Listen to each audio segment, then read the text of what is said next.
Mengenal proyek penguatan profil pelajar Pancasila. Hai teman kece, mungkin sudah dengar ya tentang pelajar Pancasila?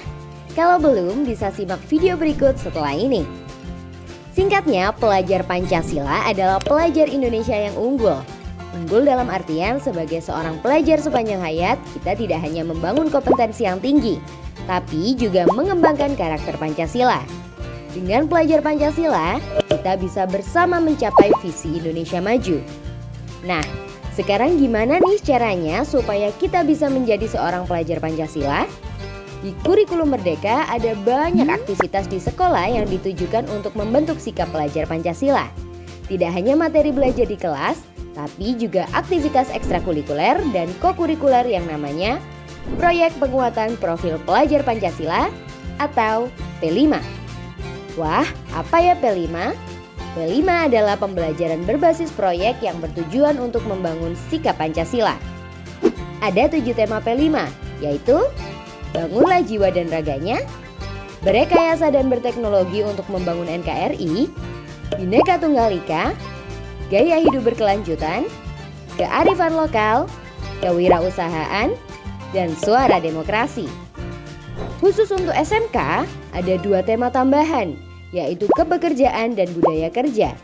Dalam setahun, sekolahmu akan memilih paling tidak 2 hingga 3 tema proyek untuk dilaksanakan semua siswa di sekolah. Nah, sekarang apa yang perlu kamu lakukan ketika sedang menjalankan P5? Pertama, kamu kenali dulu nih permasalahan nyata di sekitarmu yang berkaitan dengan tema yang sudah ditentukan. Misalnya, tema P5 yang diberikan adalah kearifan lokal. Dari pengamatanmu di sekitarmu, ternyata banyak anak di kelasmu yang lebih suka K-pop dan budaya luar lainnya dibandingkan budaya sendiri. Jadi di sini gurumu akan mengarahkan kamu untuk memahami dulu isunya. Mungkin juga dengan mengundang pembicara dari luar sekolah. Lalu kamu bisa diskusi dengan teman atau melakukan riset budaya lokal yang pantas dikenal dan dilestarikan generasi muda. Misalnya alat musik angklung, tari legong, baju batik, cerita timun mas, permainan cubla-cubla suang, jamu sehat, jajanan putu mayang, atau bahkan sistem masyarakat di kampung naga. Supaya kamu bisa mengamati secara langsung, sekolahmu akan mengatur agar kamu dan teman-teman bisa mengunjungi desa tradisional, pasar jajan, usaha kerajinan, sanggar tari, atau bahkan pusat budaya. Setelah itu, kamu akan diarahkan untuk mewujudkan hasil penemuanmu dalam bentuk karya nyata, seperti kerajinan dari batik, hidangan jajan tradisional, pertunjukan tari, hingga poster dan video bertema tradisional tapi tetap kekinian. Nah, pihak luar seperti orang tua atau masyarakat sekitar akan diundang untuk mengunjungi pameran hasil karyamu. Wah, menarik ya! Membangun rasa cinta pada budaya lokal ternyata bisa dilakukan tanpa perlu terus-menerus duduk menyimak guru di dalam kelas. Jadi dari contoh tadi, jelas kalau dalam P5, aktivitas belajar dilakukan dalam bentuk proyek dunia nyata yang menyentuh keseharianmu. Lalu kamu sendiri akan banyak belajar aktif dengan melakukan riset, diskusi, kunjungan, dan menciptakan karya nyata.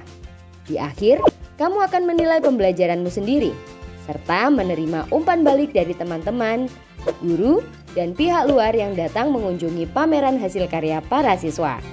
Selama melaksanakan berbagai aktivitas ini, kamu sendiri tentunya akan mengembangkan sikap pelajar Pancasila seperti gotong royong ketika kerja kelompok dengan teman, bernalar kritis ketika menganalisis isu, dan menciptakan solusi permasalahan, serta kreatif dan mandiri ketika menciptakan karya proyek. Nah, setelah mendengar semua tadi, apa pendapatmu tentang P5? Yuk share opinimu di kolom komentar. Kejar cita, kejar ilmu, raih cita.